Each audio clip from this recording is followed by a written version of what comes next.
মে দিবস উপলক্ষে রাজধানী জুড়ে নানা কর্মসূচি পালন করে শ্রমিক সংগঠনগুলো। সকাল থেকে শ্রমিকদের অধিকার আদায়ের প্রত্যয়ে র্যালি, মানববন্ধন ও সমাবেশে মুখর ছিল নগরী। এ সময় বক্তারা শ্রমিকদের ন্যায্য প্রাপ্য নিশ্চিতের জোর দাবি জানান। মেহনতি মানুষের অধিকার নিশ্চিত করতেই হবে, এমন স্লোগানে রাজধানী জুড়ে পালিত হয়েছে মহান মে দিবস।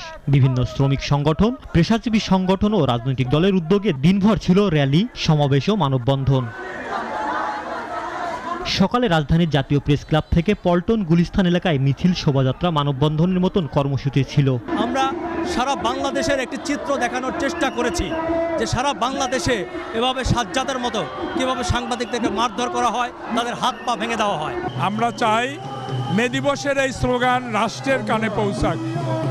রাষ্ট্র হকার্স উচ্ছেদ বন্ধ করুক, সকল শ্রমিকের জন্য সামাজিক নিরাপত্তা নিশ্চিত করুক। মে দিবস পালন করতে বিভিন্ন ব্যানারে নগরীর গুরুত্বপূর্ণ সড়কে জড়ো হন হাজারো শ্রমিক। হাতে ব্যানার, ফেস্টুন আর লাল পতাকা নিয়ে তারা অংশ নেন বর্ণাঢ্য র্যালিতে।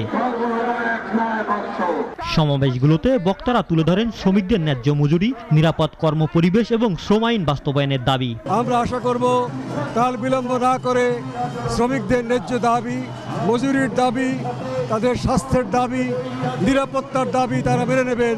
অনেক শ্রমিক জানান এখনও তারা কাঙ্ক্ষিত সুযোগ সুবিধা থেকে বঞ্চিত।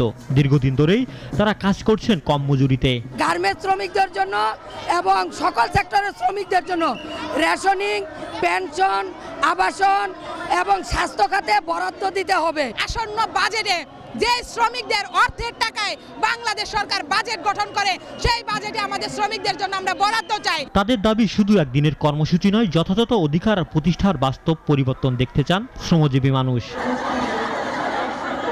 ইমরান শেখ, নাগরিক, ঢাকা।